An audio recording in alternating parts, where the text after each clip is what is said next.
Hello guys, welcome back to the video. I am Tamil, you are watching Time to Unbox. In this video, we are going to review the newly launched OnePlus Nord CE 4 Lite. So here is the box, let's unbox and test it out. Let's get into the video. So here is a typical OnePlus Nord box and named OnePlus branding, and on the side you get the OnePlus Nord CE 4 Lite branding. On the back they mentioned the RAM variant and IMEI and SAR values etc.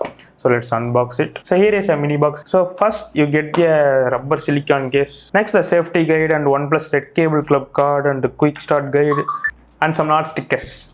And the typical OnePlus Nord welcoming kit. So and a SIM ejector tool. So next up the phone. The phone covered with the wrapper. It's peeled out. So here is the phone.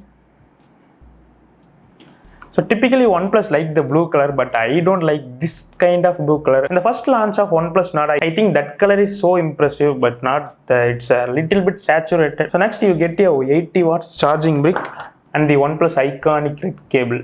So let's talk about the design first. So in the previous Nord, they have a triple camera setup. The one is macro camera, but this time they removed the macro camera and the depth camera is still there. So I wish they remove the depth camera also. In this budget, I am expecting a single camera with no disadvantage on it. So first the colors. So I don't like this kind of oversaturated blue. So I like the Nord blue, like the first OG version of Nord. So this time they have planned three colors, the blue and the orange and black. So always the colors and design are subjective. Choose what color you like. When it's come to build quality, OnePlus did a decent job in their Nord series or OnePlus lineup. So this time also the same case, they used plastic back and plastic side frame, so all plastic build. In the right side you get volume rockers and power button. In the bottom you get a speaker, Type-C port and a mic, and the headphone jack is still here. It's a hybrid card, you can use it dual SIM or a single SIM plus SD card. The SD card supports up to 2 TB. So that's all the design. It's so simple, but I don't like this color, but I like the design. Let's move on to the display. It's a big upgrade from last year. So last year they used IPS LCD panel, but this time they gone with the 6.69 inch Full HD plus AMOLED display with 128 refresh rate support. And you get a peak brightness of 2100 nits, and in the normal mode you get 600 nits. The display is good in the segment, but not great in the segment. And there is no HDR support, and you cannot play the 4K videos on YouTube because the processor doesn't support 4K. It's only maxed out in the 1080p settings. And you get a in-display fingerprint scanner in the segment, and it's pretty fast. So let's move on to the OS. You get the new Oxygen OS 14.0 based on Android 14, and the current version is running on the May security patch. When it's come to connectivity, it supports Wi-Fi 5 and Bluetooth 5.1, and the USB version is 2.0. And you get the flagship features like Aqua Touch and a 3.5 jack also.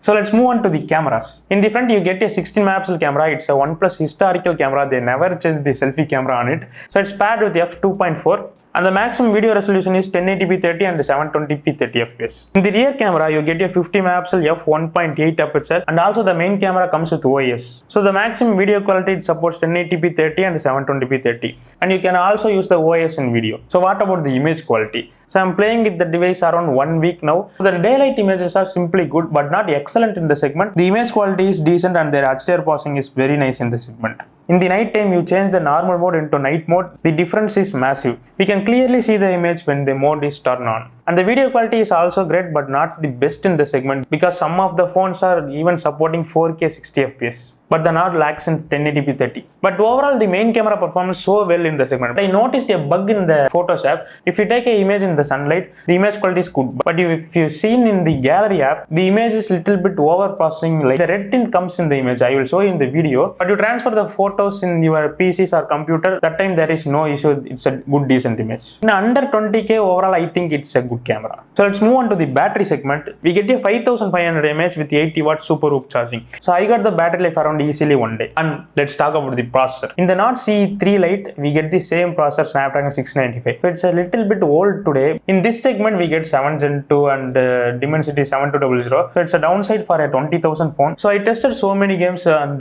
even I played Genshin Impact in this phone. There is no throttling in the low settings. I played in the medium settings with 30 fps. It plays smoothly. There is no issue. But the graphics quality is not that good. So and it's not even a problem in this segment. So nobody can play Genshin Impact in this phone. But there is no heating or throttling in this. And there is two model, 8GB 128GB and 8GB 256. All the RAM variant comes with UFS 2.2 and LPDDR4X RAM type. So finally the pricing. So personally I believe OnePlus doesn't go above 20,000. If you are considering a OnePlus smartphone under 20K segment, you can definitely go with with this. But if you're not a OnePlus fan or you want a massive performance or you want a massive camera, you can go like a Poco X6 or iQOO Z9 like that phones. But if you consider as a OnePlus device under 20,000, it's a very good device. I want to tell you another information. If you are planning to buy a phone under 20k, you get a 1-year-old OnePlus Nord 3 in the segment. So better you can consider OnePlus Nord 3. So that's all about this video. I will catch you in the next one.